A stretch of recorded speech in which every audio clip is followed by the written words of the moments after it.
இதில் நம்ம மொத்தத்துலேயே ஒரு 16 செல் எக்ஸ்ட்ரா போட்டிருக்கோம். 16 செல்லுனாக்கி இதில் ஒரு 5 சீரீஸ் கீழே உள்ள சீரீஸில், இதில் ஒரு கீழே வர சீரீஸ் புதுசு, இதில் பாக்கி எல்லாமே பழசு தான். இந்த சீரீஸ் எல்லாம் பழசு தான். இதில் ஒரு 2 சீரீஸு ப்ளஸ் இந்த 2 மொத்தம் 18 செல்லு இதில் வந்து நமக்கு புதுசு போட்டிருக்கிறோம்.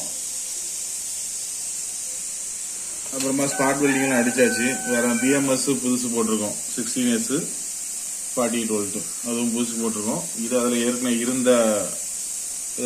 இருந்தக்கூடிய கனெக்டர் தான். இது எதுக்குன்னா உங்களுக்கு பேட்டரி லெவல் பார்க்குறதுக்காக வச்சுக்கக்கூடிய ஒரு கனெக்டர். ஆம்பியர் எடுக்கும்போது மட்டும் உங்களுக்கு அதில் டிஸ்பிளே பெருசாக காட்டும். வேறு நம்ம என்டிசியாக நெகட்டிவில் கனெக்ட் பண்ணியிருக்கோம். நெகட்டிவில் இங்கே வச்சு லாக் பண்ணியிருக்கோம். எதுக்குன்னா நெகட்டிவ் செல்லு தான் கொஞ்சம் அதிகமாக ஹீட் ஆகும் அவுட்புட் வரக்கூடிய இடத்துல. அதனால் அந்த நெகட்டிவில் வச்சு இது பண்ணியிருக்கோம். வேறு இதில் உள்ள கிரவுண்ட் எடுத்தாச்சு, எல்லாம் பேக் பண்ணியாச்சு. லைன் எல்லாம் நம்ம வெளியே எடுத்துருக்கோம். இனி நம்ம பேக்கிங் மட்டும் பண்ணணும். லோடெல்லாம் செக் பண்ணியாச்சு. பேக்கிங் பண்ணிவிட்டு செக் பண்ணுறேன்டா சொல்லுங்கள். இப்போ நம்ம இதில் உள்ள வேலைகள்லாம் முடிச்சாச்சு. அதில் பார்த்தீங்கன்னா ஒரு 18 செல்லு புதுசாக போட்டிருக்கோம். வேறு பிஎம்எஸ் புதுசு போட்டாச்சு.